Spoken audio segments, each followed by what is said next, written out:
सत श्री अकाल प्यारे बच्चों, मैं तुहाडा आपदा जतिन सेठी साइंस अध्यापक सरकारी सीनियर सैकेंडरी स्कूल गंगा अबलू की जिला बठिंडा तुहाडे नाल हां। प्यारे बच्चों, आपां 8वीं जमात दे पाठ किशोर अवस्था वल विचों कुछ महत्वपूर्ण प्रश्नां ते चर्चा कर रहे हां। अज जिस प्रश्न ते असी चर्चा करन जा रहे हां वो है प्रश्न नंबर 11। ये प्रश्न है, काया परिवर्तन तो की भाव है। इंग्लिश मीडियम दे विच यही प्रश्न है, वट इज मैटामॉर्फोसिस। तो बच्चों, अज असी जानन की कोशिश करांगे कि आखिर काया परिवर्तन तो की भाव है या इसकी की परिभाषा है। आओ देखिए इस प्रश्न का उत्तर। काया परिवर्तन या मैटामॉर्फोसिस। ਡੱਡੂਆਂ ਦੇ ਵਿੱਚ ਟੈਡਪੋਲ ਲਾਰਵੇ ਨੂੰ ਪ੍ਰੌੜ ਬਣਨ ਤੋਂ ਪਹਿਲਾਂ ਕਈ ਪੜਾਵਾਂ ਵਿੱਚੋਂ ਗੁਜ਼ਰਨਾ ਪੈਂਦਾ ਹੈ।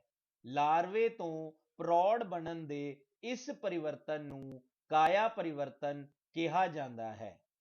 ਇਸ ਦਾ ਨਿਯੰਤਰਣ ਥਾਇਰੋਇਡ ਗ੍ਰੰਥੀ ਦੁਆਰਾ ਰਿਸਾਵ ਕੀਤਾ ਗਿਆ ਥਾਇਰੋਕਸਿਨ ਹਾਰਮੋਨ ਕਰਦਾ ਹੈ। ਇਸ ਦੇ ਉਤਪਾਦਨ ਲਈ ਪਾਣੀ ਵਿੱਚ ਆਇਓਡੀਨ ਹੋਣਾ ਲਾਜ਼ਮੀ ਹੈ। जेकर आयोडीन की मात्रा सही ना होवे तां लार्वे प्रौड़ विच विकसित नहीं हुंदे। सो प्यारे बच्चों, डड्डूआं दे विच असीं अक्सर देखिया होवेगा कि टैडपोल लार्वा जो कि मच्छी वांगू पानी विच तैरदा है, उस तो परिवर्तन होके पूरा एक डड्डू बन जाता है जो कि उस तो आकार प्रकार विच पूरा ही भिन्न हुंदा है। इस टैडपोल लार्वे तो प्रौड़ बनन दे परिवर्तन नूं काया परिवर्तन कहा जाता है अते इस पूरे विधि का जो नियंत्रण है वो थायरॉयड ग्रंथी द्वारा रिसाव किए गए थायरॉक्सिन हार्मोन कोल हुंदा है अते थायरॉक्सिन हार्मोन के उत्पादन लई पानी दे विच सही मात्रा दे विच आयोडीन होना लाजमी है।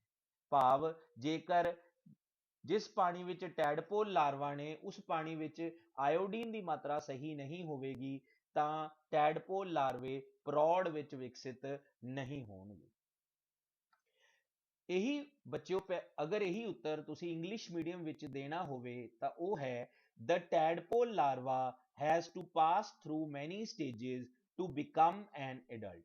This change from larva to adult is called metamorphosis. In frogs, it is controlled by the thyroxine hormone that is secreted by thyroid gland. The secretion of this hormone is controlled by correct amount of iodine in water.